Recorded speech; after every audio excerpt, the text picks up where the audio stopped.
Ladies and gentlemen, good Monday morning and welcome to another edition of the Toxic Happy Hour, where we are toxic towards scams that delay the adoption of global sound money. Today we are joined by a phenomenally intelligent guy.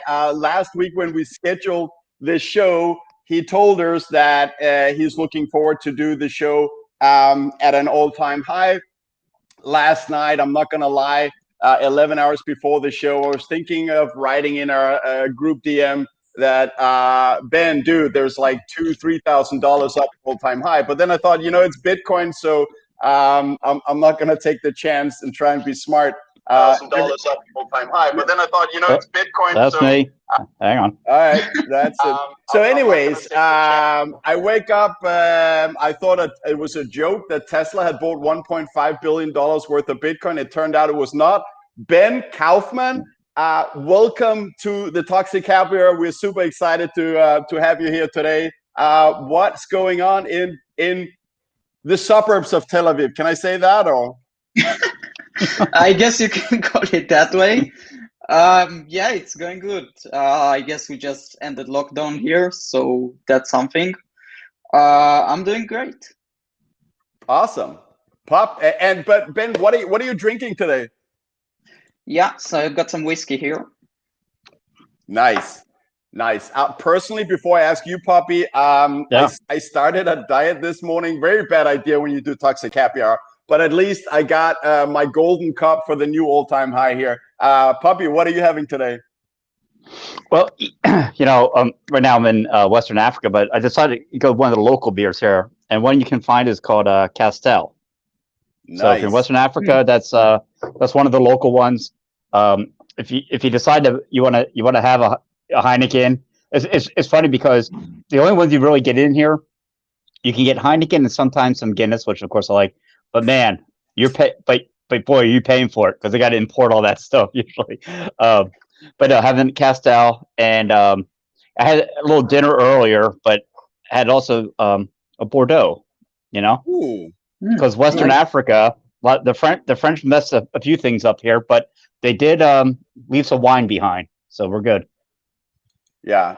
First, before we really get started, I want to apologize to MG Smith for that. We actually started on time. I know it's our trademark to be a shit show, not where something messes up. But hey, here we are on time. Ben, what's going on in your part of the Bitcoin world? Yeah, going pretty much as usual, except the all-time high. Just working as usual on Spectre. Well, it's Bitcoin. There's not much change in the technical stuff in the day-to-day, just still waiting for tappers and stuff. But there's always work to do. So were you expecting, I know everyone always expects an all-time high. I'm not sure where you feel on stock and flow, but were you expecting Elon Musk to make that announcement this soon?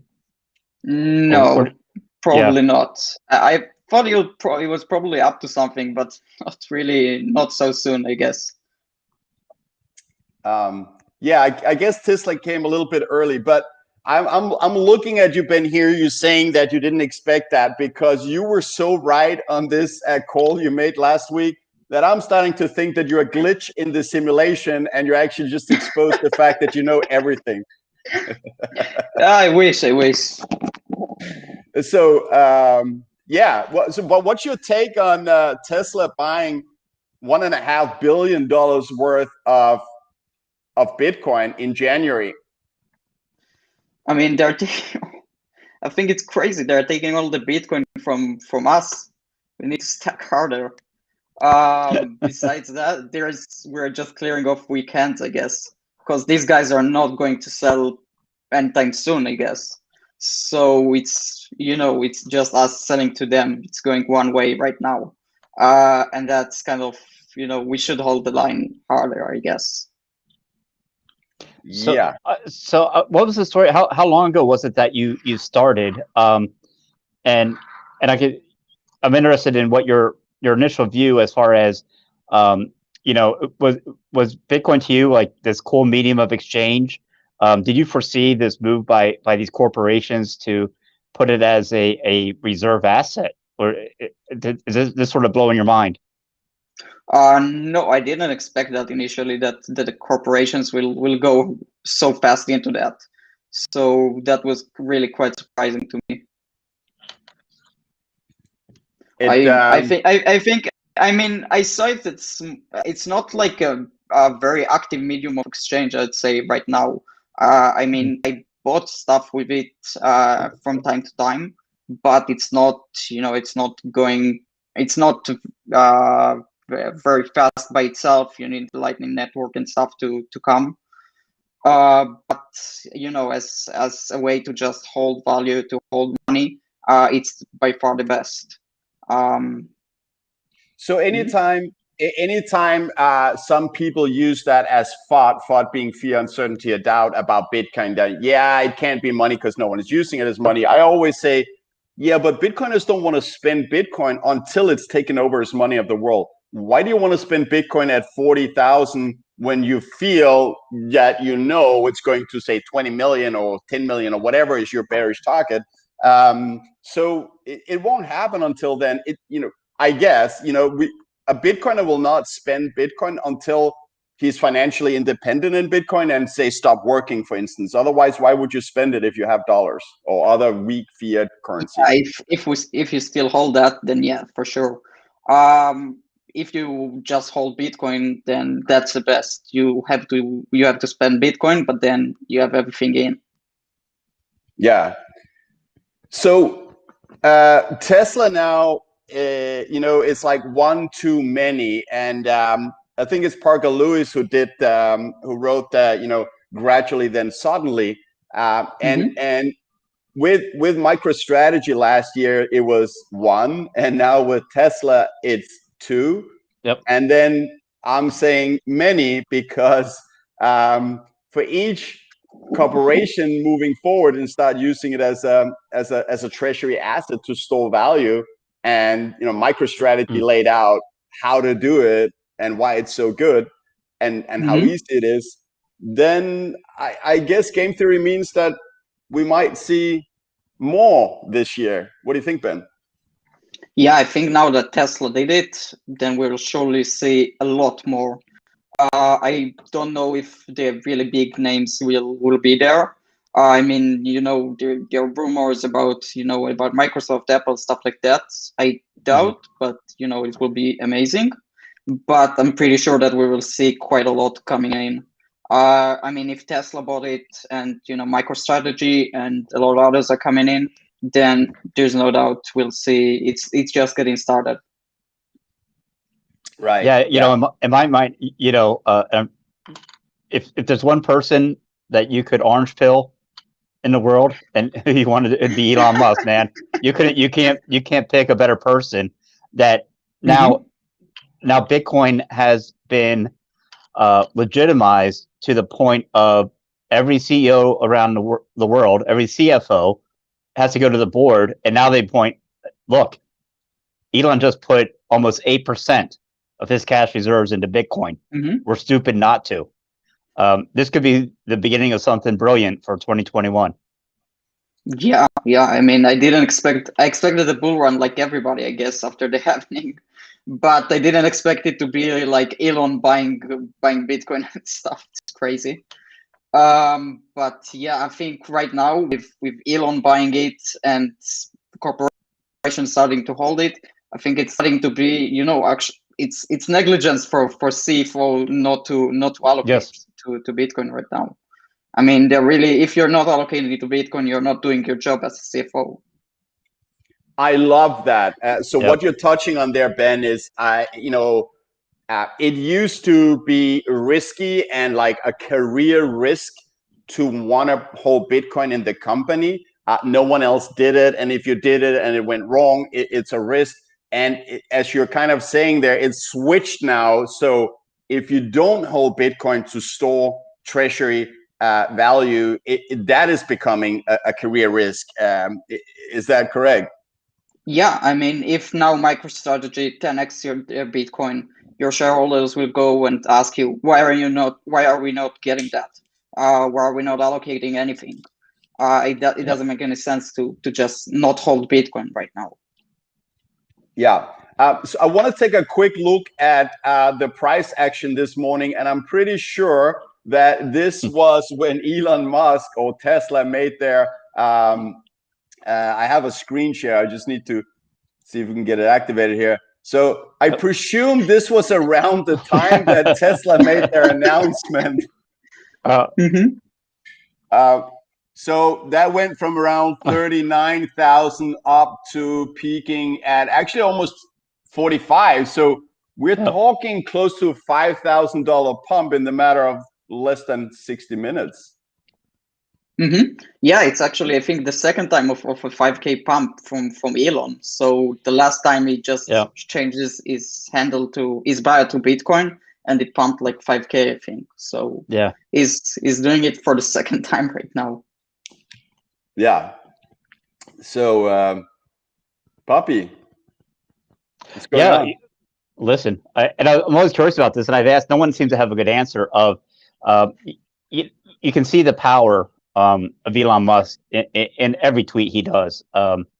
Anything, I think he did one for Etsy, and he pumped that. Anything he writes is quite remarkable to see. I'm curious, and I'm trying to find an answer of when every company or corporation that buys Bitcoin or does things on their asset or adds things to their asset sheets. What's interesting is there's up to a certain percentage or amount where they don't have to report it to the SEC. So there's many companies that may be slowly adding it. So I'm curious as to, like, now he announced this particular purchase, 1.5 billion, but I'm curious as to, I think I heard someone say that he bought back in January. I'm not sure if that's true or not, or when he did. But hell, if he was buying back then, he's made quite a penny. He was playing it all along. I mean, he was playing everything all along. Yeah. I think the announcement said probably that they did the purchase in during January. Tesla bought in January, and then now they announced it. He's already up quite a bit, I presume. They'll probably bought some already before the first putting Bitcoin in his Twitter bio, where it was around 32,000. So he's up a good 25-30%. I guess it's not bad. Ben, so we had another brilliant guy on Toxic Happy Hour in January, Udi, if you know him. So since you guys are both in Israel, have you met Udi? Yeah, of course. I mean, we live in different countries. He lives in Tel Aviv. I live outside of Tel Aviv, which is nearly different. And usually the traffic is like flying to another state anyway. It's that bad, but yeah, we met a couple of times. He's a great guy. His show with us, man, was one of our favorites. For 2 hours, we had Udi. But is it true? Like, if you go out to a restaurant and bar, he just yells at everybody, "Have fun staying poor." Does he just say that everywhere he goes? I'll expose him that he's not that toxic in person. But he's really on podcasts. He's killing it. I mean, really. Yeah.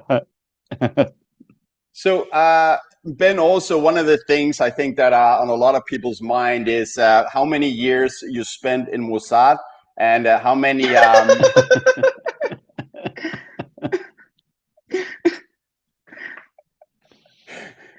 It's a question.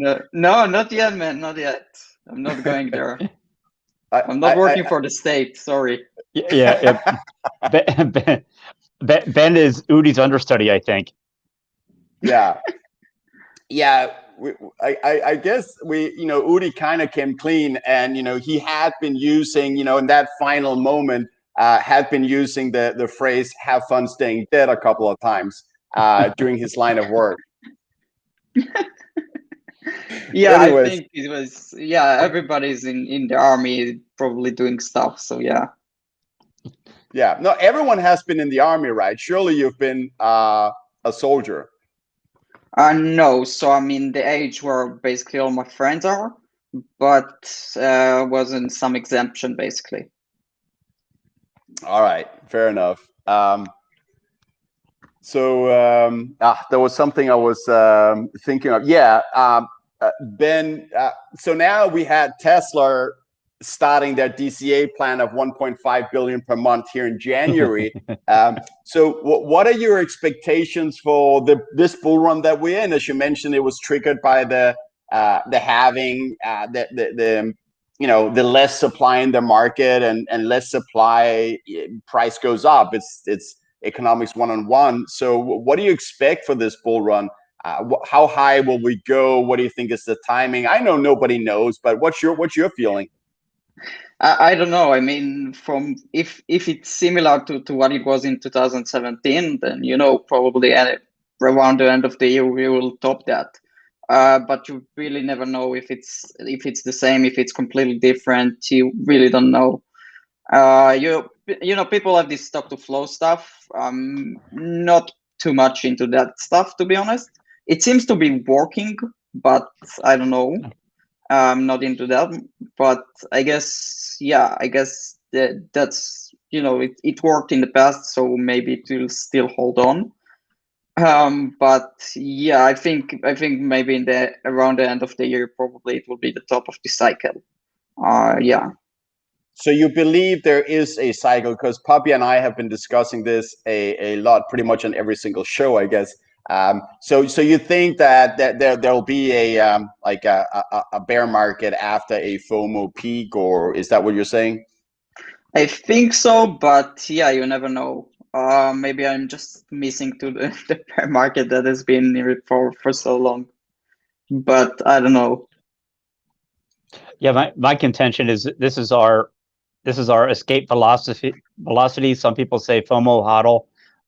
I think this is the one where, and hey, Elon Musk is helping me out here, because when he's coming in, guess what?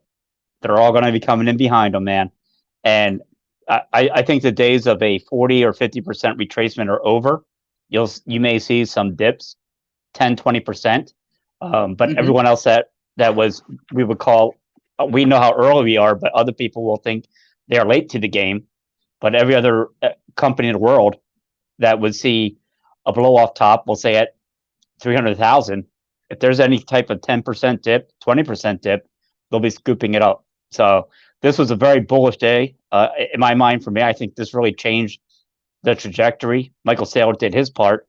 But yeah, this is now we're in the big leagues as far as the mainstream attention that Bitcoin will be getting. Right. So if you believe there could be, Ben, a top by the end of this year, and we don't need to discuss necessarily what happens afterwards, but how high do you think the price could go of Bitcoin in 2021? After today, I really don't know. 100, probably more than 100K, maybe 200, 300. I have no idea. It's all guessing, but I'm sure it will be. I'm sure it will be more than 100K, but more. Other than that, I think it will be less than 1 million. But in between, I wouldn't be surprised by anything if it's 100 or if it's 900. I've really no idea. Yeah, and none of us do. We are looking at history, and then we're looking at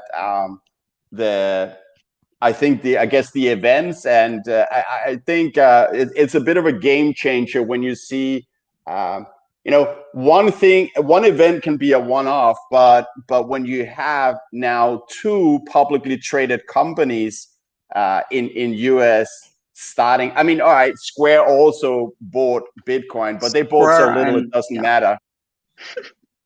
An allocation for ants. Yeah. Yeah. What was it? Was that 50 million? I mean, like 50 nothing. million, I think. Yeah. Yeah, absolutely nothing. Yeah.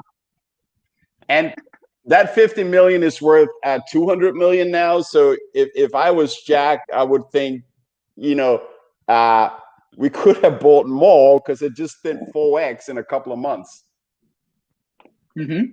Yeah, I'm sure he has enough, to be honest. At least for personally, he probably has. But yeah, I think they're missing out a lot on not buying more. I mean, I really don't understand why not. Me neither. So let's go back a bit. about your beginning. When you found Bitcoin, what were the characteristics that when you first came across this? I'm not sure how you did, but um, when you first discovered it, for example, with me, I thought it was cool that it was unconfiscatable.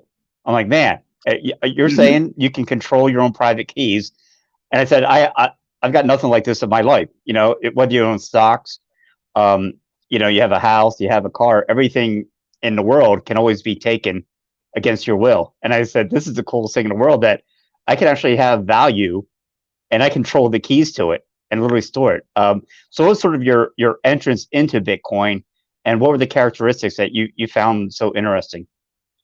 Yeah, so on unconfiscatable, basically. I think that the interesting point is that I've left school at 14, I think, and around 16 I started working as a developer. And when you're working, and you know, the banks basically allow you to get money in as much as you want, but then if you want to buy stuff, they won't let you spend the money when you're under 18, basically. So I could, it's they put you on ridiculous limits that you know can spend, like I think $50 a day or something like that. No matter how much you have, how much you want to spend, no matter what, they won't hear nothing. They just, you know, hold your money and you can't really talk to them. So holding my own money with Bitcoin is, you know, it was very, very clear why it's so great, you know, why if you actually need this stuff. You can't really trust these people, these banks. They can block you from your money. They can, you know, limit you. They can do whatever they want. It's basically their money. And yeah, with Bitcoin is just an escape from all these limitations that they put on you. Right. I just want to take a quick message from the chat. I think Robert Brown has an interesting point here. We all know Elon Musk is a fan of 420, so maybe he will personally make sure that Bitcoin does reach 420 in 2021.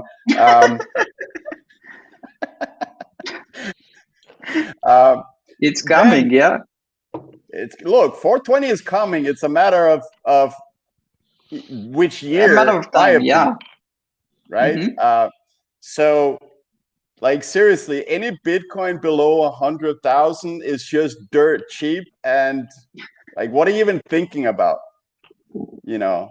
Yeah, it's a no-brainer. So yeah, go ahead, Pubby.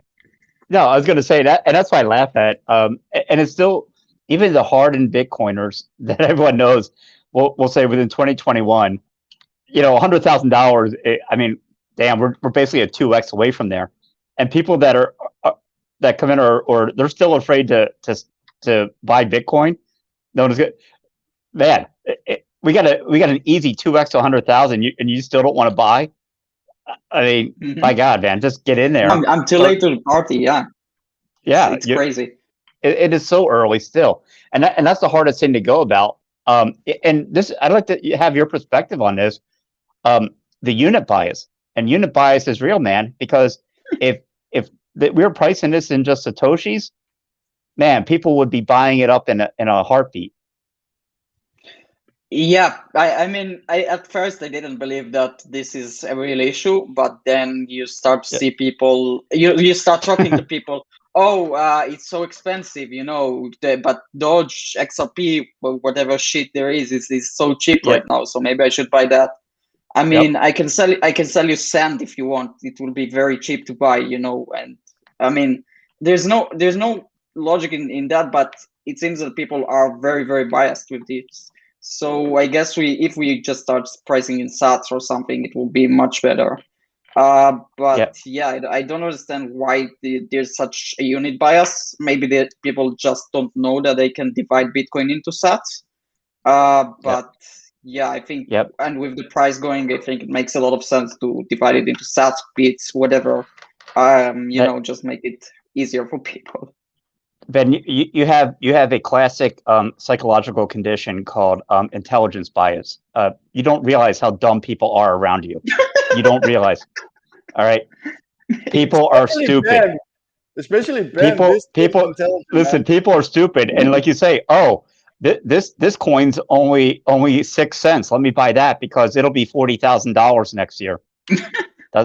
Yeah, I know. I mean, people, I just don't get it sometimes, but yeah, apparently there is bias with that. Yeah. So Ben, apart from being a great shit poster on Twitter, as I heard, I think it was Matt Odell was explaining on your interview on Crypts from the Tales from the Crypt a month ago. So what do you spend your time with? You're working in Bitcoin. Tell us, what are you doing?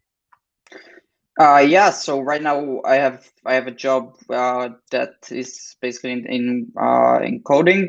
Besides that, I'm soon going to be working fully on Bitcoin probably. I hope I will be able to afford that, but if so, then I'm in the next few months I'm already going to be fully on Bitcoin. And yeah, right now I'm working on Spectre. I'm doing basically as an open source right now. I hope I'll be able to do it full time soon, but we'll see. And yeah, that's mainly what I'm working on. So yeah.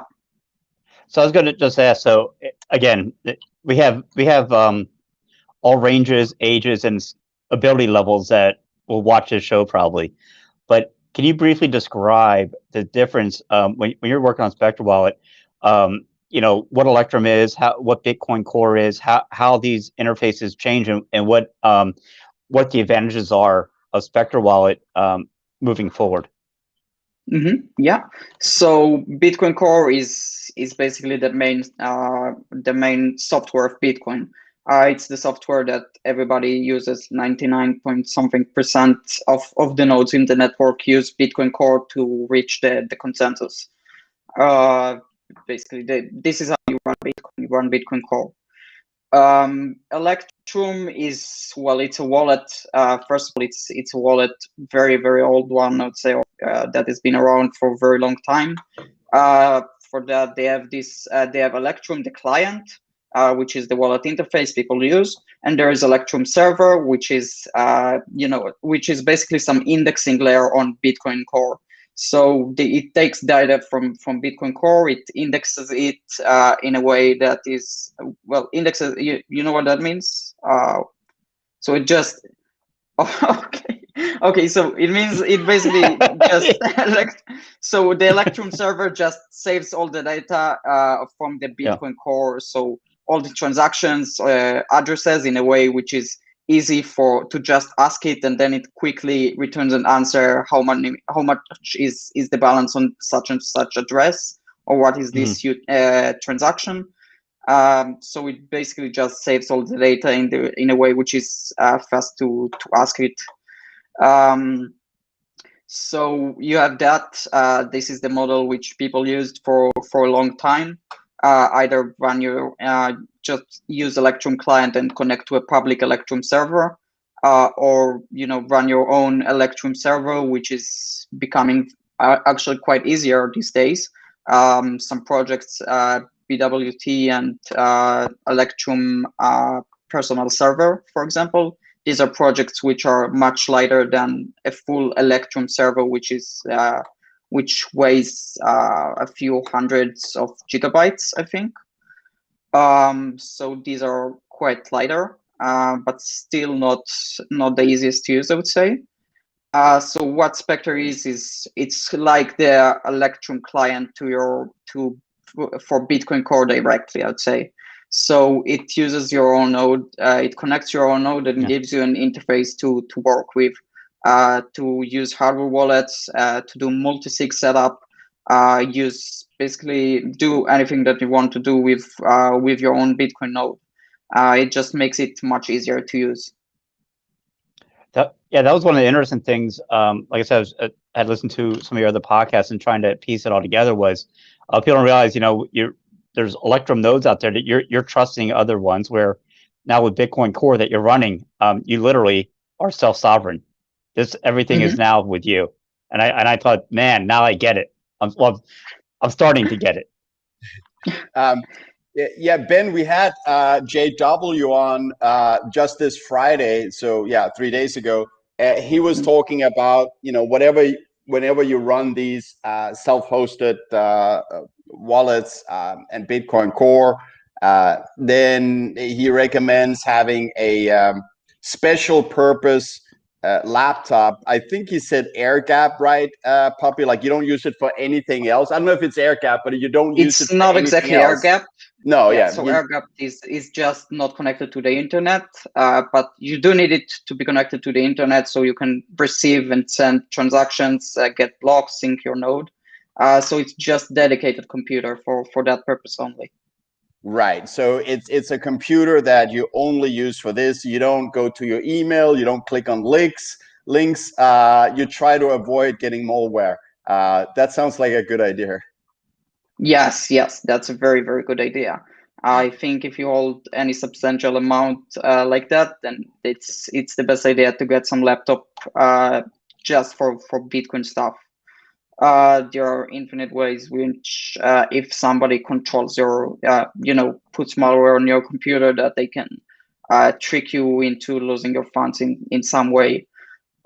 So yeah, it's always best to avoid that and use a dedicated computer. Right. So yeah, if I can just quickly say, so Laprahodl, our good boy Fine. Laprahodl. What? No, go ahead, man. Go ahead. By the way, Puppy, I heard that you stole one of Lapra's memes, but we don't want to get into that. Oh yeah, right. Yeah. But so he mentioned that you asked about Electrum, but it is Spectre Wallet that you're working on, Ben, correct? Yeah. I'd only asked about Electrum because Spectre Wallet it works with Bitcoin Core. You can avoid the whole. You don't use Electrum, and that's what was interesting is because now you've got that on your own computer, okay, instead of having to go out to other nodes. Please correct me if I'm wrong at any time, Ben. Yeah, that's right. Yeah. Oh, wow. Yeah, Puppy getting technical here. Yeah, no, Puppy's got it. That's what I keep saying. Puppy is way smarter than he lets on. He's just playing a game here. He is the brain behind Toxic Happy Hour. Marty Sal, my good boy Marty Sal, is asking you, how is Wasabi going, Ben? I don't have any comments on the mixing services, so I'm not enough familiar with Wasabi, basically how the stuff works behind the scenes to comment on that. So I just avoid getting into that. I know this field is quite quite explosive to talk about, so I just don't talk about that.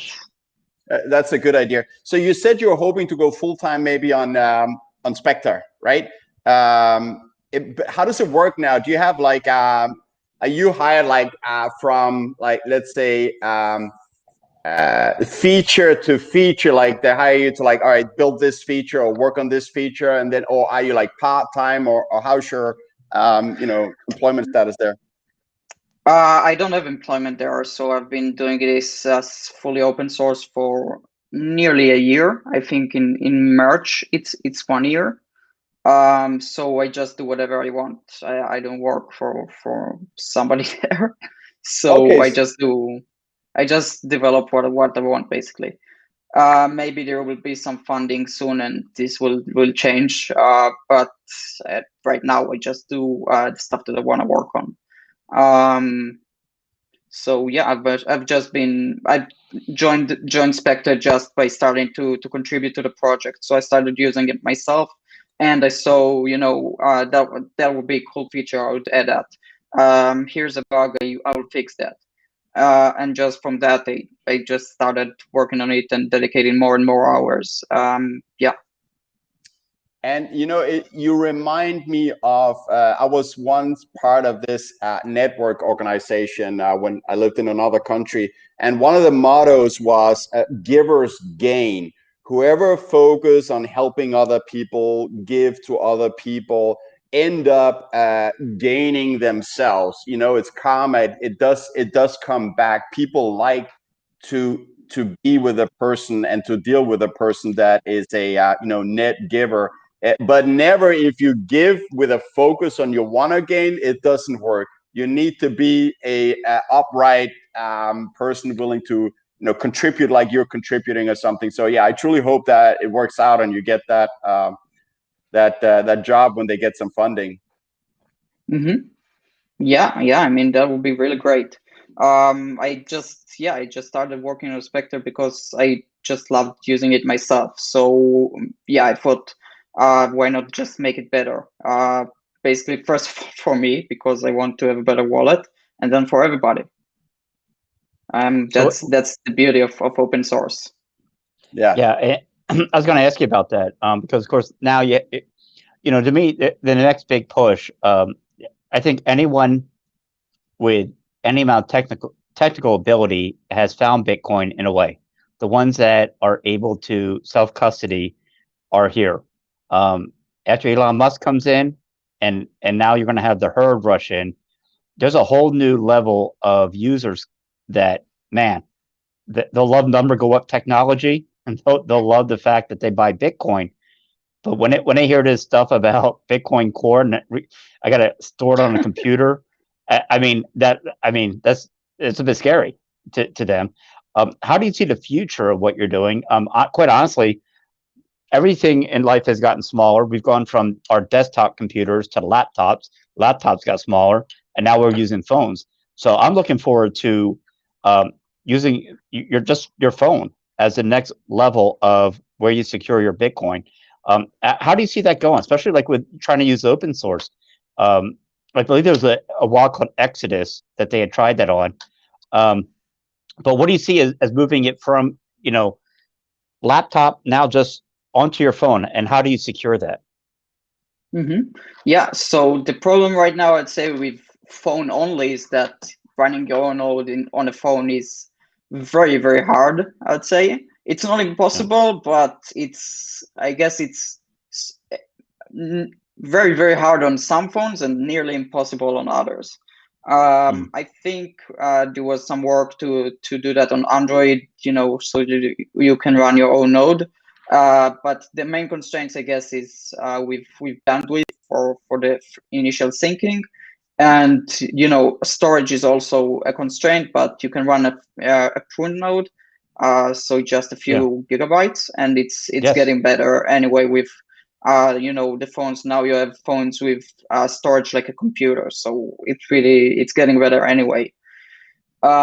But yeah, I think it's a lot of the bandwidth is a lot of problem, and just running it with iPhone, it's really a different story, I guess, than Android.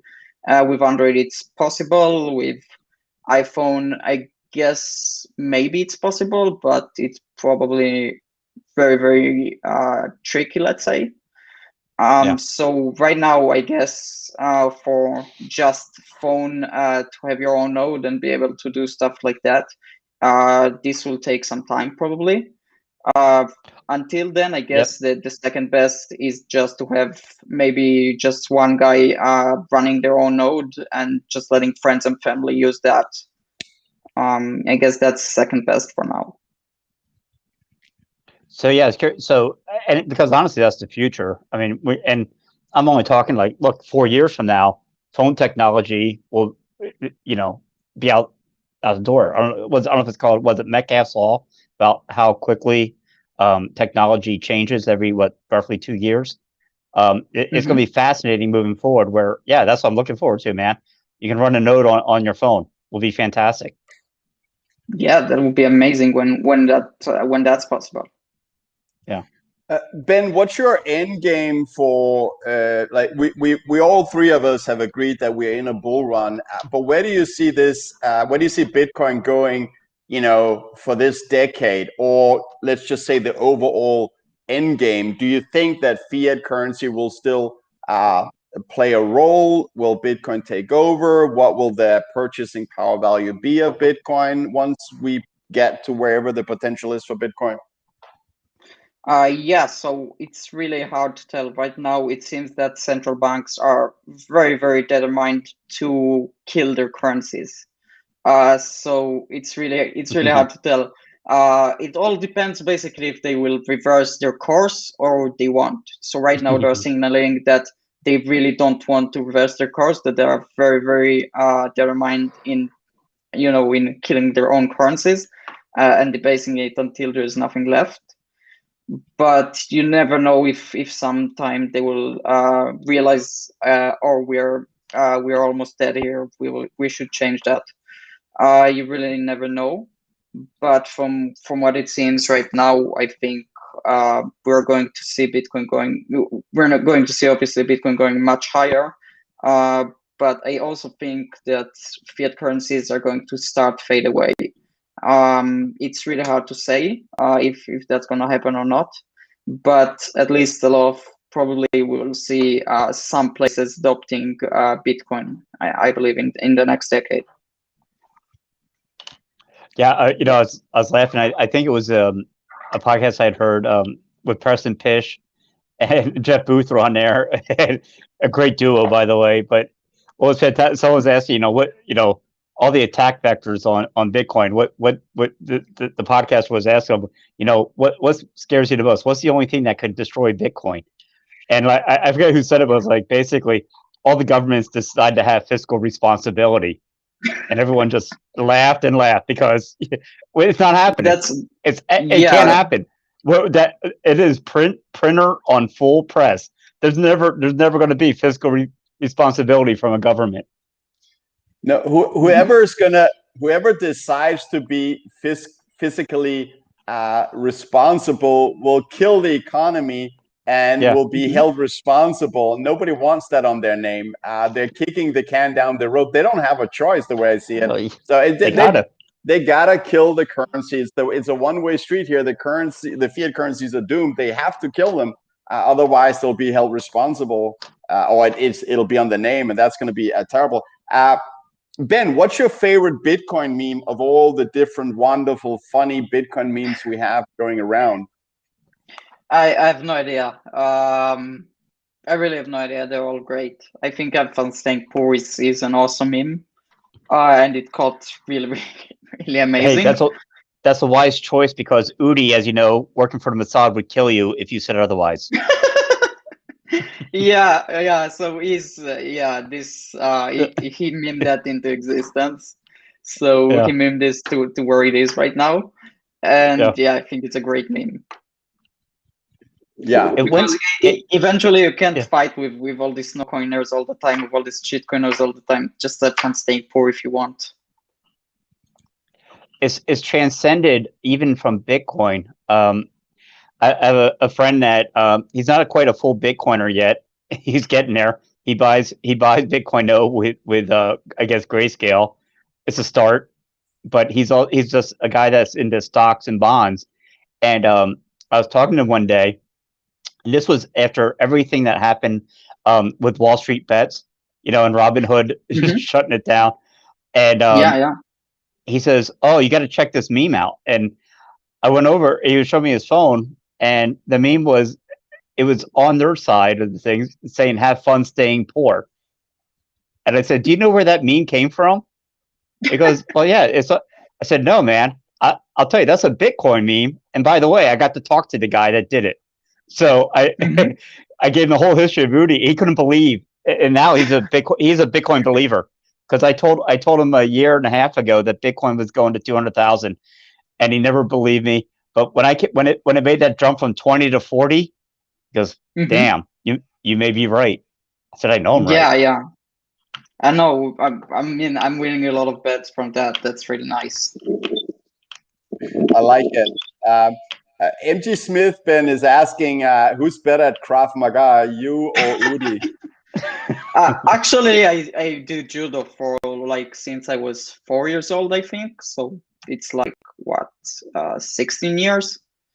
So yeah, it's not Krav Maga, but I've been doing this for a long time, basically until the COVID stuff started, and they shut that down for some reason, I guess.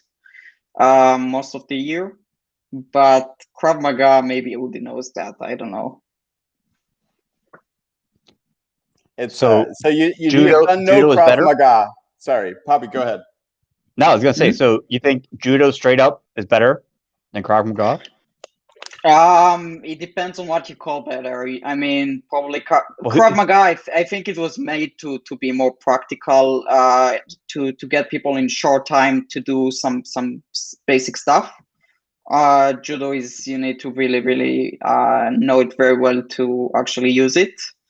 But Krav Maga is like more to at least from what I know, to get you started with more practical stuff as fast as possible.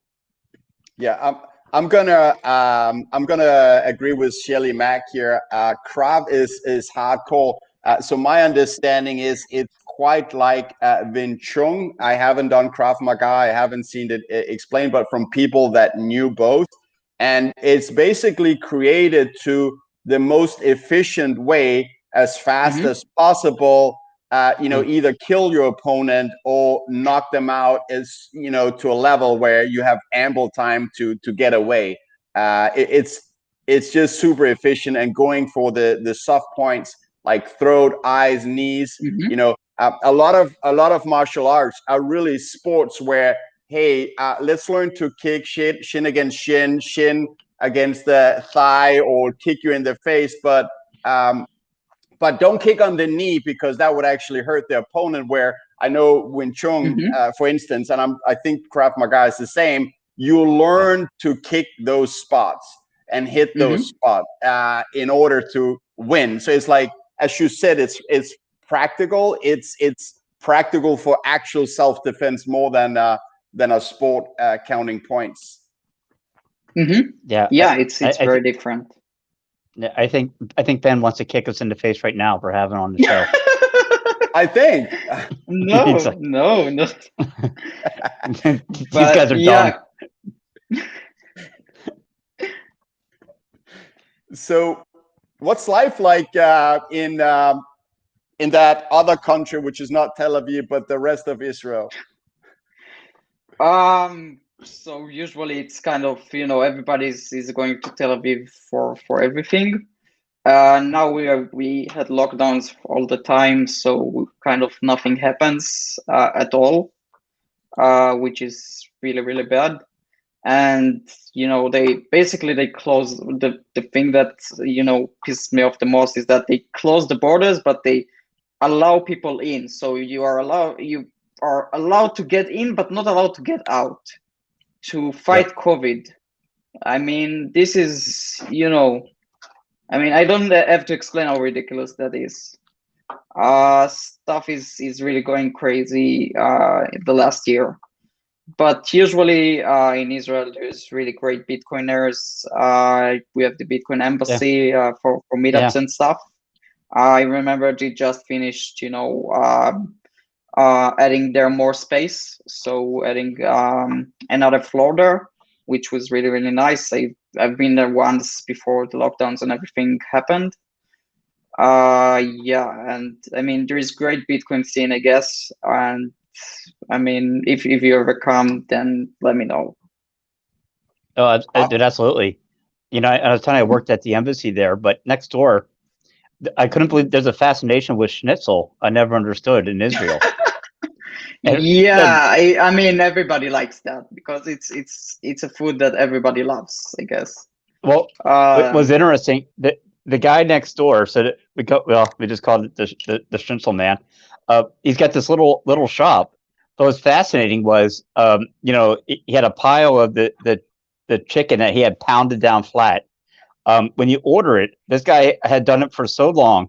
He does the egg wash and the flour and all that. He would just drop it straight into the oil to cook it. All right. Even better was he would reach in with his bare hands and pull it out.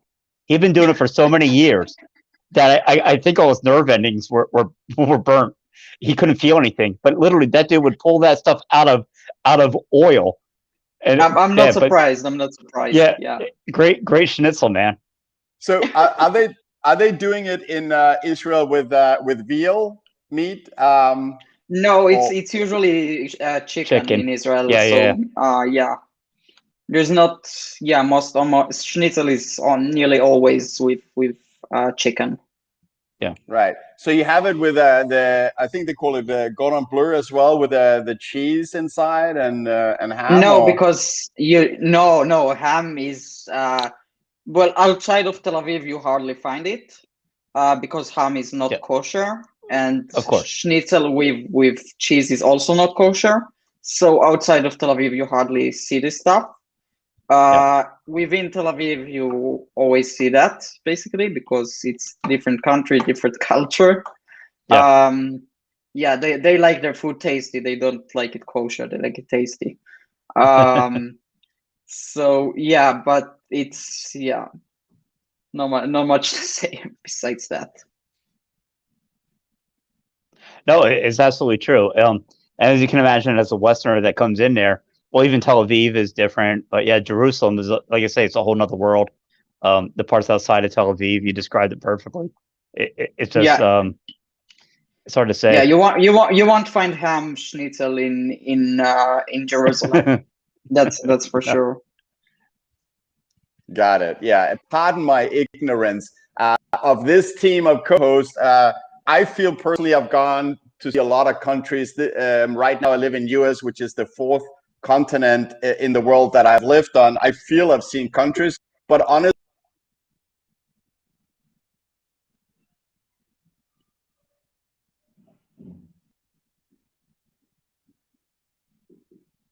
Is it cut out only for me, or? No, I'm here. That may be Anders. No. So yeah, and we lost him, I think, for a moment. Is he coming back? Anders, you there, man? Yeah. You good? Yeah. So yeah, I'm. Oh, I think he's not here anymore. We don't need him. That guy's a loser anyway. Oh, Anders is back. He's back. He's back. Am I? I don't see myself. Yeah, you're here. You're here. We see you. All right. So yeah, I upgraded. I bought an actual network cable to plug my laptop straight into my router. Really investing in Toxic Happy Hour. I think that was like $12 or something. But right now, when I look at my own screen, it's black. So I don't know about you guys. Why don't you? Can you hear me? Yeah, we hear you. All right. Ben, work with me, man. You're supposed to be quiet for at least 5 seconds. Man, these young guys, you got to teach them. You got to keep a straight face and don't say a word. Yeah, I've seen that before. Ben, can we talk about how young you are? If you wish, yeah. So you're around 20 or? I'm 20, yeah. Congratulations. Puppy, I don't know about you. I can't remember what it was like to be 20, but I'm pretty sure it was quite fun. Oh, it was. I'm trying to think back at those times. Dear Lord. Yeah, that many years ago. Many years. 91. Let me go back. Damn. We're talking early 90s. How about that? Yep. Yeah. Those were the days. Guys, I cannot see myself, so I'm like the whole time very thinking that I'm not here anymore. So but if you guys say I am, and you did, Ben, we carry on. Poppy, what else do you have on your mind? No, look, we talked that. Well, I didn't want to get too technical. I think Ben did a great job with describing his projects. No, just overarching items within Bitcoin in general. I would look at moving forward. How do you see this play out? The transition from a Bitcoin standard and what people would say hyper Bitcoinization, where you start valuing things more in Bitcoin. How do you see that playing out? Do governments start issuing their own digital currency tied to Bitcoin, or do you think they just try to ban it outright? I think it's much more likely that they will try to ban it or fight it or adopt it as a standard, because I don't think they can fall back with. I mean, they had the gold and they abandoned it. I think the current governments will change their mind suddenly and return to that. Return to sound money. But so I think it's most likely that they will first try to fight it, and then either they win to some extent, and probably then Bitcoin isn't censorship resistant. I don't think it's going away even if they win. But I think the thing that that the censorship resistant would go, and we have to fight it back. So I do think it will survive in the long term, but I think they can hold it for quite a while. It basically it can be a battle, I guess. It can be a hell of a fight. But eventually, I think they won't be able to stay solvent, let's say, long enough to suppress Bitcoin and to suppress the censorship resistance. So eventually, I have no idea how much it will take, but I'm pretty sure Bitcoin will win that. So we've seen already now with XRP, Ripple, that whole clown show. I don't know what else to call it. Yeah. The SEC that can label things as security, even things like Ethereum. Vitalik, to me, it's a centralized system. You get a single point of failure, even with him, a government can get to. With all the other altcoins, I'll keep it clean for Anders here. All the other altcoins, do you consider them sort of? I wouldn't say scams, but is there any value that can come out of any of them that will be added to a Bitcoin layer? Not likely if they are trying to be coins. If they are trying to be money, then I don't think so. I don't see that. If they are security and you just issue it on the blockchain and not on as a security, then you have a problem with the SEC, and that is your problem. But if it's really tied to a house, then it's it's a token for a house. It's not money. It's not a digital currency in any meaningful way. Not more than a regular stock or title of ownership is. If you choose to use a very inefficient database that blockchain is for that, then fine. But it's not really different. So I don't really see anything but Bitcoin holds value as money, as currency. So what do you think about Doge? And I only ask this because obviously, no, I'm curious because in a way, Elon, it's a tongue-in-cheek point on the difference between Bitcoin, as we all know, it is truly the standard. But it's also, he also is sort of, in a way, he's sort of, as the English would say, taking the piss at the meme of a coin, showing just how bad all the others are. So he's going from one extreme to another. So what do you think of like Dogecoin and the people that are in there? It will be 51 attack when it's worth it. I'm not sure this history if it ever was, but if it becomes worth it, and probably eventually if it's going in that direction, and it probably will, then it will just be 51% attacked, and people will get wrecked with this shit. I don't see any reason to hold this thing. I don't see why people are buying this shit. I mean, it was supposed to be a joke. It was supposed to be, it wasn't supposed. I don't understand how people are seriously buying it. I see a lot of bots on, or at least I think it's bots. I hope it's bots on Twitter, because if not, it's really sad. Shilling that thing. But when somebody comes to IRL and asks you, "Oh, this thing goes up a lot. Should I buy it?" This really, I really don't understand the stuff.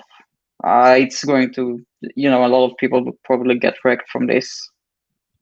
That's a sad part. I had a friend of mine, and he knew for years that I was sort of the Bitcoin guy at work. But about a week ago, he goes, "Hey, listen, what about this Doge thing? Is that no? Honestly, this is the power of like Elon Musk and social media.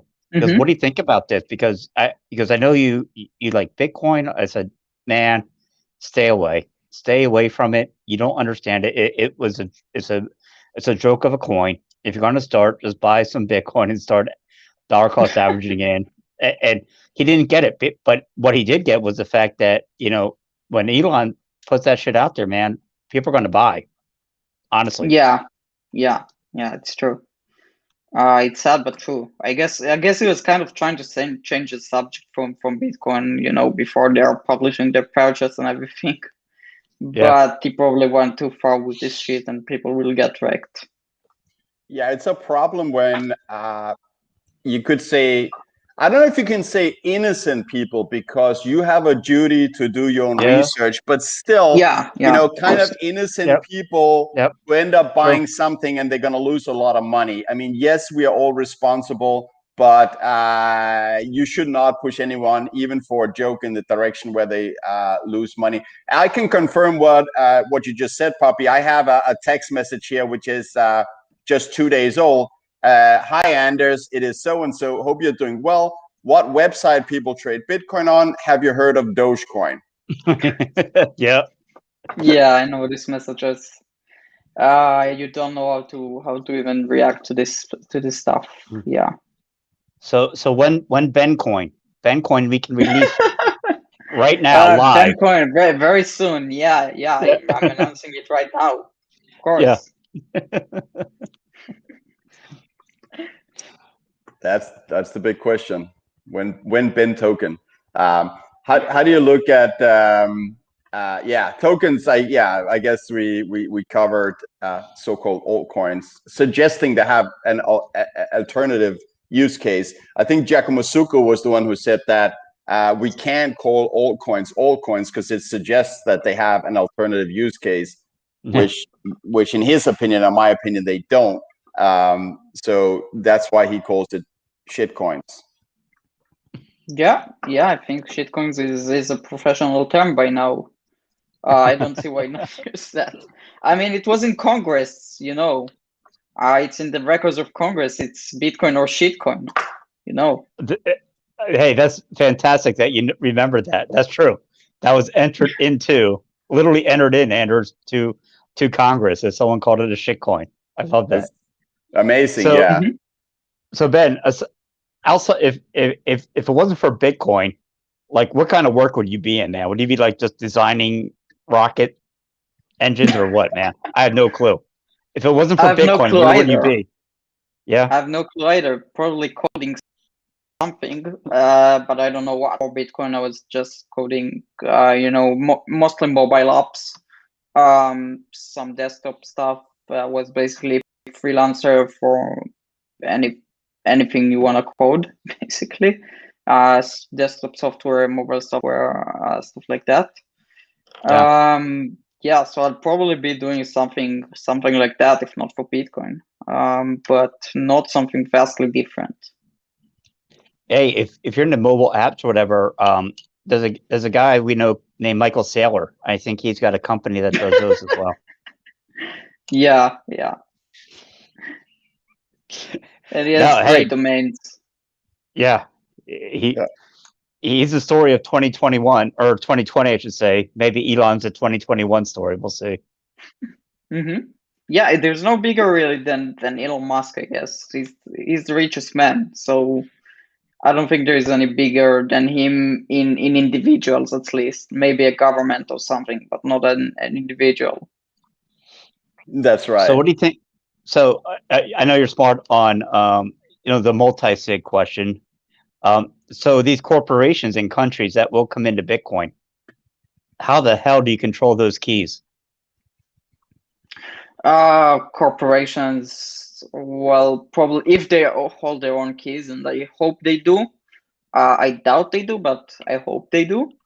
Then they must use a multisig. I mean, and you really need to.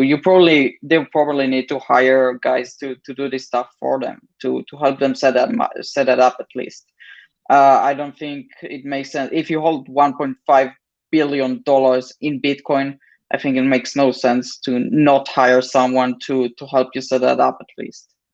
you're being cheap on nothing. You're just being stupid if you don't hire some really dope experts on that. So yeah, but obviously they will have to use some scheme of multisig. I don't know how exactly they will split it up, but yeah, I guess it depends. Well, it's the tough part in certain countries, especially like either with a dictator, or depending upon the style of government, is if you're putting your balance into Bitcoin, is who controls the money at that point. I find that fascinating to think about. And how do you transition that? If you're a dictator, is it only him that has the private keys, a close inner circle? There's a coup that happens, they get slaughtered, and guess what? Your Bitcoin's gone forever. It's fascinating to me. I don't know. Yeah. Yeah, I mean, it's multisig. The fact that you can have it and not have the Bitcoin is amazing. I mean, the fact that you can, it's not like anything before, basically, where you could split it into vaults, but then every vault has some money. It's an all or nothing where you need to capture a certain amount of the vaults for all or nothing. You have no bounty from capturing one vault. It's really basically, I think it's never been possible before. This is really amazing use case for Bitcoin. It is. Do you think, Ben, at least in like Western worlds that have an elected government, that you'll see, instead of individuals holding keys or something, that it will be a third party that does the storage professionally, and then to release anything, it has to go through some kind of, I don't know, vote of parliament or something. So it's not some individuals sitting with the private keys. I definitely think it's possible. That's something I'm kind of worried of, because I definitely think a lot of people are going there. Probably not as far as a parliament vote, but maybe you need some approval from the government to withdraw your Bitcoin from an exchange. That's definitely possible. That's like the problem that they want. I don't think they will outlaw Bitcoin completely, but they might very well try to to regulate it in a way which kills its censorship resistance. And then it's a fight to to just avoid that, to avoid these centralized exchanges, to avoid any centralized holder of services, I'd say. But yeah, I do think it's very plausible that this will be a thing. And how do you see, so with Bitcoin changing power structures, where big government to some extent naturally is losing power, because a lot of power of today's government that are backed by a central bank, they can just print whatever money they want to use for starting a war, running a big military, anything they want, without asking the permission of the citizens, without having to get that value through taxes. They can just take it from people's savings by printing more money. How do you see, how's that going to be with Bitcoin, where they don't have that central bank ability to print money, and how might that change, political structures in countries? What are countries going to look like 10 years from now? I think if we really get Bitcoin to dominate as the world currency, then yes, it will help reduce wars very, very significantly. All the drive for wars, every war was a very major drive for fiat currencies, from the Revolutionary War and the Civil War in the US, for example. Basically all the wars in Europe. It's every time you want to go to war, the rulers are going for fiat currencies. Peacetime fiat currencies are very much the exception historically. So what we have now of peacetime fiat currencies is a very, very rare historical exception. fiat currencies are much more common in war times, basically. So yeah, I think with Bitcoin, if we manage it as a global currency, it will significantly reduce wars, reduce government waste, basically. They won't be able to just print themselves the money that they want to buy stuff to destroy the economy, basically. Right. And I think this the biggest influence Bitcoin can have in the long term. And a lot of people are talking about now with governments losing this power, and they're basically being defunded. Like one of their main sources of funding is being taken away from them, which is stealing, the citizens and residents' savings by diluting the money. A lot of people are talking about we'll move more from this central big government nation state more towards city states, and local power, local decision making, which, by the way, historically pretty much always has proven to be better. Do you think that we'll see some of that, or? Yeah, I definitely think we'll see some of that. I think we'll see secessions and collapse of huge governments for much smaller ones. Basically, I think the sovereign individual thesis is playing out quite correctly.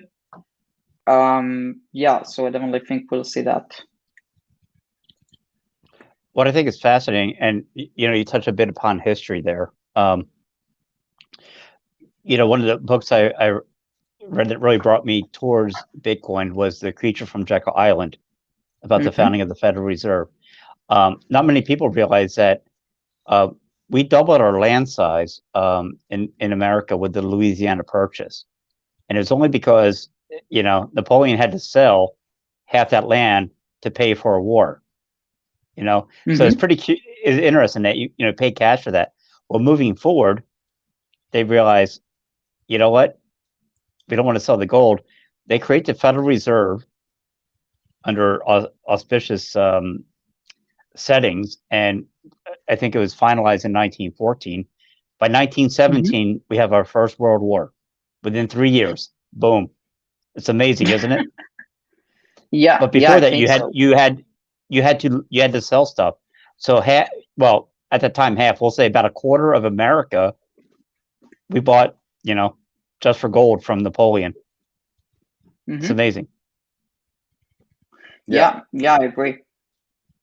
I also read the Creature from Jekyll Island a while back, so it was after I got into Bitcoin. Yeah. But still, when I was not a maximalist, when I was into shitcoins and stuff, it was really, really interesting, I have to say. Yeah. So what shitcoins were you into, if we can ask? Mostly Ethereum. I have to admit that mostly Ethereum for quite a while.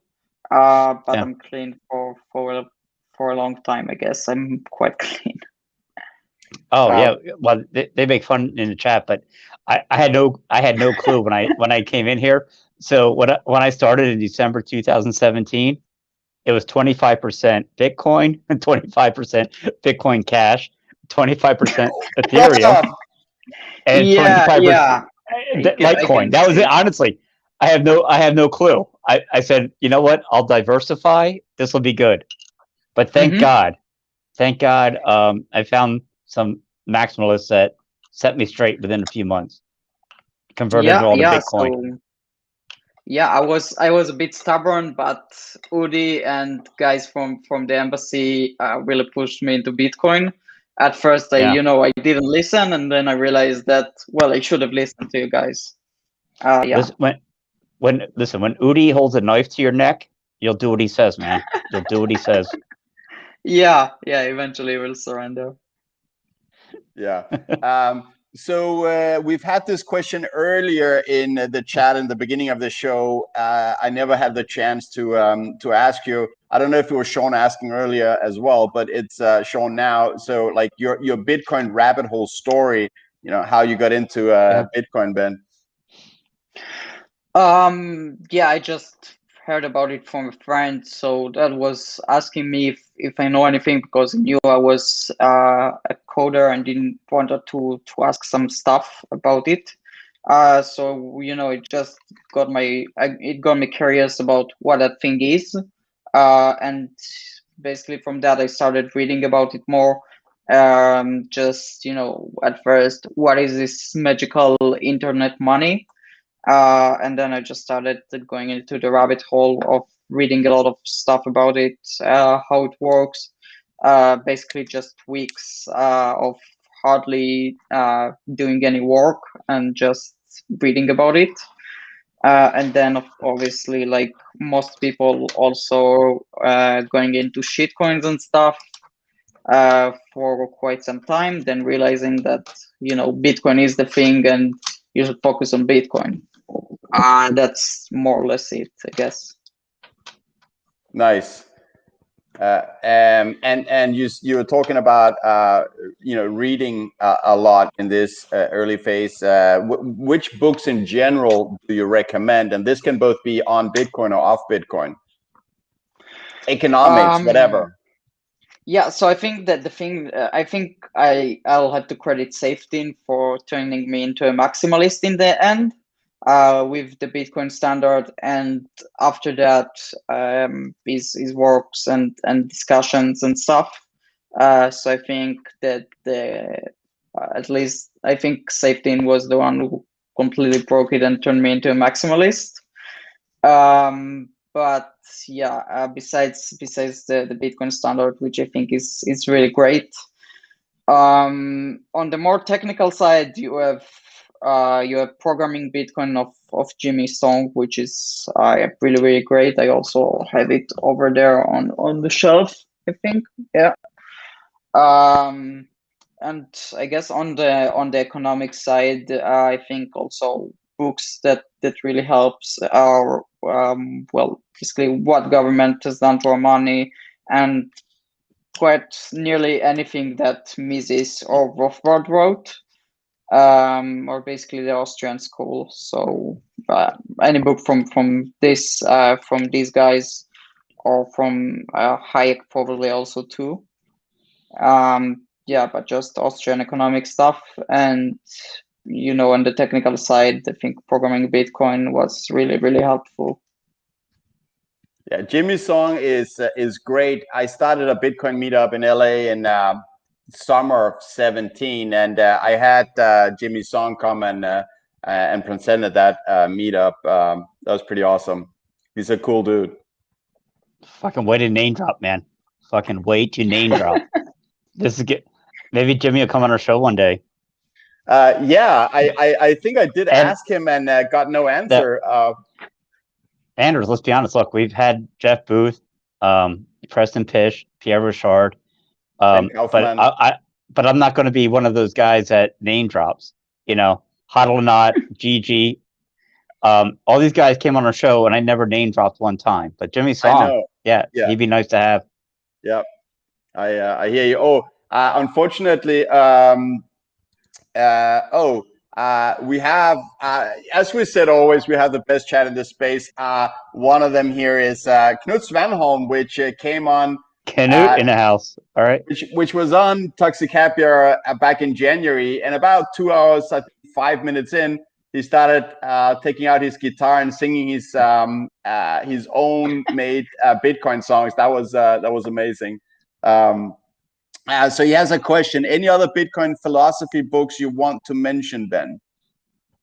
Yeah, Sovereign for Mathematics is a great book. I haven't read yet Independence Reimagined, but I'm sure it's great too. Yeah, I had to read it because I was prepping for our show, and I found it was a professional courtesy to do, and it was fantastic. Loved it, Knut. Mm-hmm. I loved it. No, I'm joking. No, it's really good. Go ahead. Yeah. Yeah.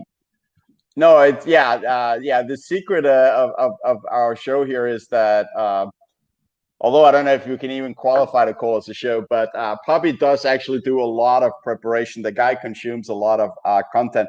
I remember when I first fell down the Bitcoin rabbit hole, I spent 8 hours a day or something. Bitcoin YouTube videos, reading online. I really consumed a lot, and that has just, it has decreased to some extent. I bombarded myself with information. Another thing, Ben, that actually comes from Udi is the Bitcoin virtual reality meetup that Udi runs, I think, with one of his friends. Do you have a VR headset? Do you have you Yeah, attended I've that? been there once. Yeah, I've been there once on the, you know, interviewed me there once, and I usually don't go there because I basically had an eye surgery I feel like a few months back, and then I couldn't attend for quite a while, for a month or two, I think, and since then I didn't really use the headset at all. But it really should go there more. Yeah, it's really great, I guess. It's really I really like how you've created this story so that Udi doesn't get angry with you and comes after you with his Mozart skills. That you have to make up this "I had surgery in my eye" story to not attend, so he doesn't get upset. That's well planned story. no, there. just removing glasses, so I don't have that stuff anymore. Udi is across the table from him right now, man. Looking at it, yeah, arms folded, and so yeah, Ben knows how to answer things. Yeah, He'll do it right. Don't mess with Udi. I heard he's very high in the Mossad hierarchy. Yeah, actually. for sure. Right. Well, that's where Bitcoin came from. Udi is Satoshi Nakamoto. Not many people know that. But Udi. He just didn't want to have fun staying poor anymore, so he invented this whole Bitcoin thing.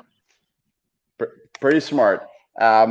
Rockape 73 says, "We made it, boys. Elon bending the knee is massive." We spoke about this a lot in the beginning. Yeah, it's massive. It's massive. It was about time for a guy who's very smart. He's very late, I would say. Everyone else are early, but the dude is pretty smart. No, I'm just kidding. It's still very, very early. In my opinion, we still have look, a couple of months ago, I used to say that Bitcoin had a 2000x potential. Now, in my opinion, it's less than 500x because, well, the price went up by more than 4x. So we're getting closer to that target that I have personally of $20 million per Bitcoin in current day's purchasing power. But yeah, anyone buying Bitcoin below 100,000 are really damn early. Hey, Canute just came out with the worst pun of the day. Bitcoin is a must-have. You got him. Nice. Nice one. Yeah. That's Canute, man. Yeah. That's Canute. Knut also is saying, how do I know he's late? Yeah, it's a good point. Maybe he did buy. Maybe he didn't announce anything until he was all over in purchasing himself. He was putting that all in his own name, dude. Somehow you transition that money to his name. You don't got to report it. Yeah. How brilliant would that be? Although I would say that in 2020, Tesla actually strongly outperformed Bitcoin, which is why a couple of some family members I do their portfolios, and I was lucky to sell that Tesla after 10x and then putting it into Bitcoin, and now it's done like 4x in Bitcoin. So was lucky to swing or to trade, change the asset at a good time. Me myself, I only like to hold Bitcoin. I'm all in. It's everything else is falling measured in Bitcoin pretty much. And I know some people, they're all excited about Ethereum has pumped for a couple of days or weeks or something, but Ethereum is still 1/3 of what it used to be measured in Bitcoin. Everything is deflationary measured in Bitcoin. if just given a little bit of time and you don't look at like short-term price pumps. Would you agree, Pup? Yeah. Go ahead, Ben. It's Tesla's only chance to stay relevant now, buying Bitcoin. I mean, they outperformed Bitcoin for a bit of time, but it won't stay that for long. So, you know, now that they're buying Bitcoin, it's their only chance to stay relevant, I guess. Listen, outside of Bitcoin, there is truly no hope left. Governments are just left to print money to oblivion. There's literally nothing of value you can ever have. You know, and I know Canute's leaving now, but I loved his one-shot theory. Look, this is it, man. Outside of this, we're all slaves again. Well, we're still slaves, but we're slaves of a worst order. Absolutely. This is our one chance at value that can be transmitted across space and time. The only thing left. That's it. Yeah. I mean, gold died in 1933 or so, and since then, you know, we didn't really have some money that was feasible. You know, I really love this high quote. You know the video, where he's saying that we need to find a slight roundabout to take the thing from the government. So that's really one of my favorites, because it really predicts Bitcoin so accurately, I would say. Ben, when you graduate college at 12 years old, I'm sure that changes things up in life. I know you're young when you do that. So with your family, are they all on board with Bitcoin as you are, or is this something that you sort of found and they don't quite get? They don't get it that much, but they see number go up and they see that I'm right all the time. So they are just, okay, I trust him. He probably knows what he's doing. Maybe this kid is smart. Just maybe. Something like that. Yeah. Yeah, they're kind of starting to get orange pilled with time, I guess. Nice. So, so Puppy, this is where Ben is thinking to himself. I can tell on his face that why didn't I agree on a specific end time for this stream? Like, he just realized he made the mistake of not creating a back end for this stream. We can go on like that. No, I never do, man. I'm just messing with you. Hey, as long as the schnitzel stand is open, I'll keep going. I know I can get a schnitzel later, man. Right. No, the schnitzel here has been closed with the lockdowns and shit, because you know this stands. You're always going to them. You're not. It's not place you're ordering food from. You know, you're mostly going there on the street or stuff when you're at work or stuff. So now that everything's closed, these places are hit probably one of the hardest. Just quite sad. Yeah, it's a total scam, an absolute total scam. Oh, yeah, out loud. Puppy, how's it going in Florida? Because I know in Florida, the economy and the restaurants and everything is much more open and happening. Like, so how does that affect COVID? Are you guys all right? Is that like? Yeah, listen, man. As you know, I'm in Africa right now, but I know that back in Florida. But listen, in Florida, thank God we have Governor DeSantis, because without him, we would be shut down like the rest of the country.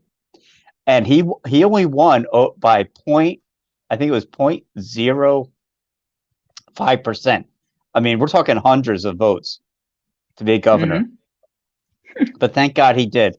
Well, the former governor got caught. He was coked out with with a few men in a hotel room a few months later. Yeah, so that was who was. And trust me, man, we're lucky right now. Everything is open. Look, you gotta. It's hilarious because when you go into a pub, you wear a mask to your little seat at the bar.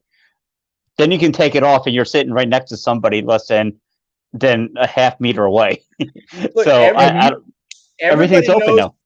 everybody knows COVID is only contagious when you stand up. When you sit down, it changes the game completely. Everybody knows that. Yeah. So it goes above listen. you, you know. Yeah. Yeah, it only moves up in that height. So talking of Miami, let me just mention a couple of things. First of all, everyone, Ben's Twitter account is down below in the show notes. So make sure to follow Ben for some lit content, intelligent tweets. And also there is a link down there somewhere to the Bitcoin 2021 conference, which is going to be in Miami, in Florida. So it will be happening June 4 and 5 this year. I will be there 100% sure. And I'm Pubby's going to be there, man. All right. Pubby's going to be there. Ben, can you make it? You going to make it to Miami? I'm not sure right now because they closed the borders, and making it to Europe is already hard enough right now. Getting to the other side of the Atlantic is another thing. So I'm really not sure I can make that. Ben, work with me. You're supposed to say yes. Yes, just say yes for the show. Yes, damn right, yes, I'll be there. Yes, I'll be there. I'll be there. Yeah, of course. We'll make it happen. No, I get it, man, on those borders. But no, hey, you guys want to hear a hilarious story? Like traveling to Africa, they say, oh, you need this COVID test. Okay, but it must be within 3 days of your travel. And I'm looking around because most of your COVID tests take about 5 days to get the PCR test back. Yeah. So I went and I got the regular antigen test. All right, you show up to the airport. No, you need the real PCR test. And I said, well, they want it within 3 days. Oh, we got a place here that'll help you. So yeah, what a racket. It's a total racket for money. I had one PCR that got called in, but the rest of the team, we're at JFK International Airport, $400 per test to get on a flight. Man, they got a new racket. They've got a new racket now, man. Yeah, it's all to get more money. This whole COVID test thing is crazy with the money that they take for it. Yep. I've done it a few times. Why? To go to I've been to Croatia, to Germany, to Austria. I think that's it in the last like half a year, hopefully. Oh, so basically to go there. Oh, so you've been to Europe this half year? Yeah, I've been to Europe. So they closed the borders, I think, a week ago, 2 weeks ago. But besides that, I've been to Europe already this year. I hope I can make it to America too. Let's see. Right. Ben. You see the comment too. I'm not doing it. Oh. Hey, Ben. So, Ben, we're keeping it real here. We don't really have too much censorship. We don't have any sponsors to consider because nobody wants to sponsor this anyway. So we can take it all the way, man. Don't worry. That's what she said.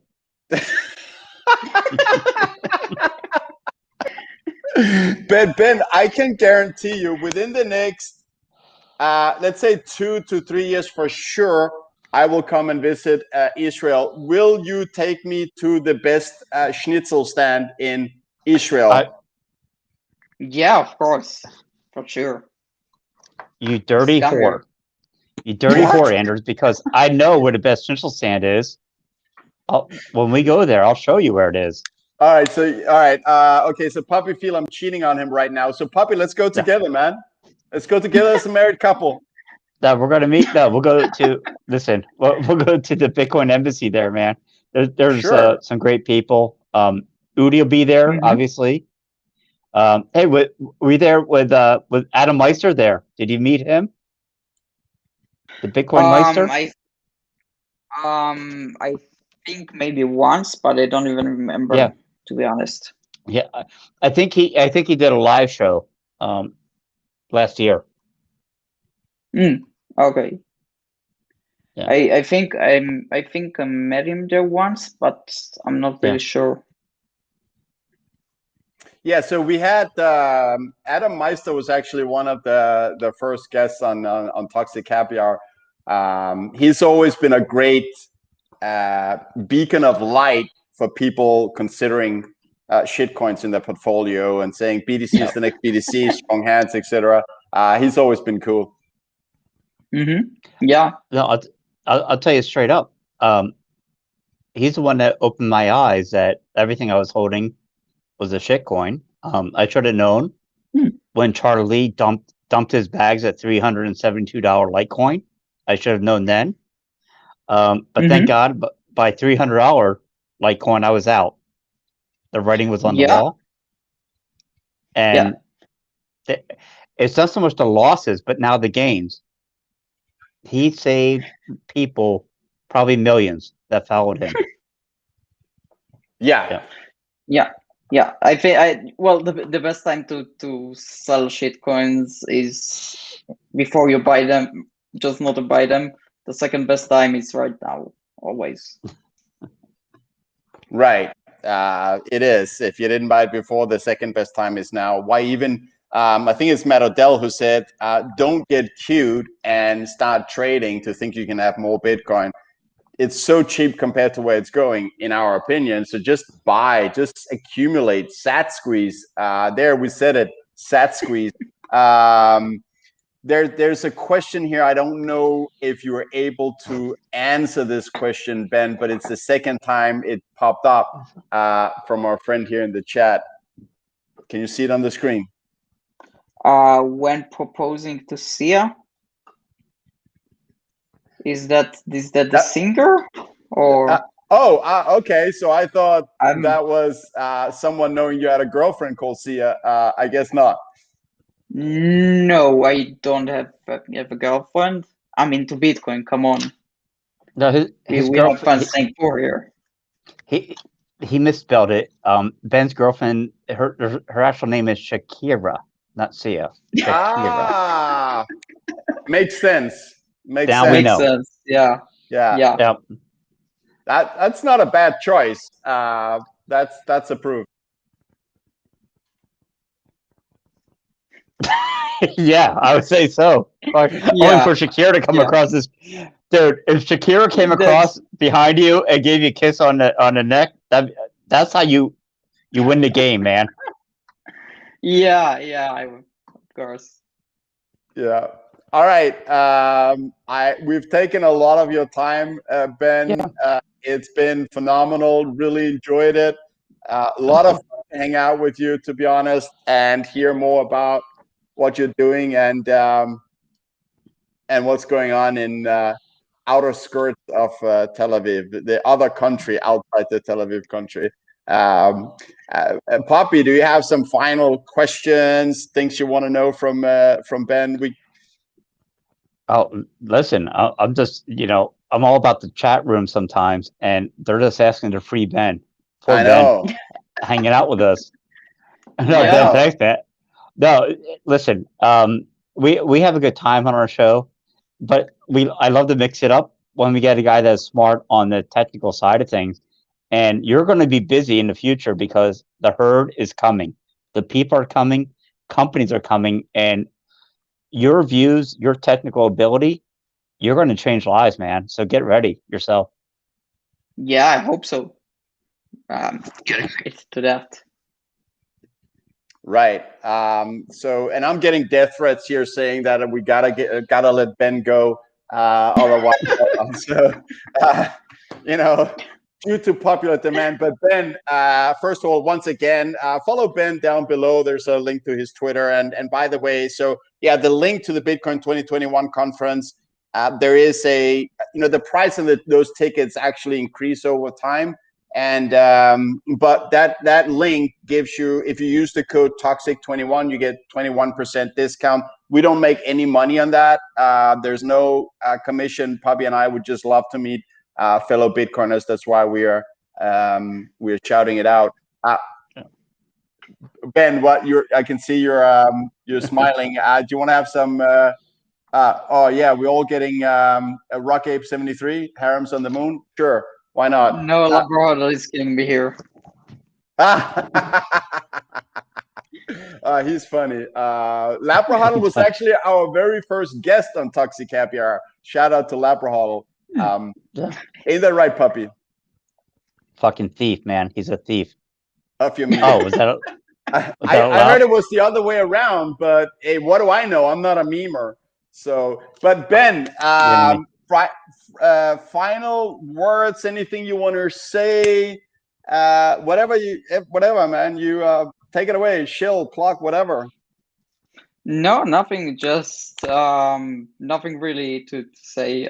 Just stay safe, stack sats, and check out Spectre, I guess. Right, and if you don't stay safe and stack sats, have fun staying poor. No, listen. I'll just say it's cool having Ben on our side of things because Spectre, he'll start here.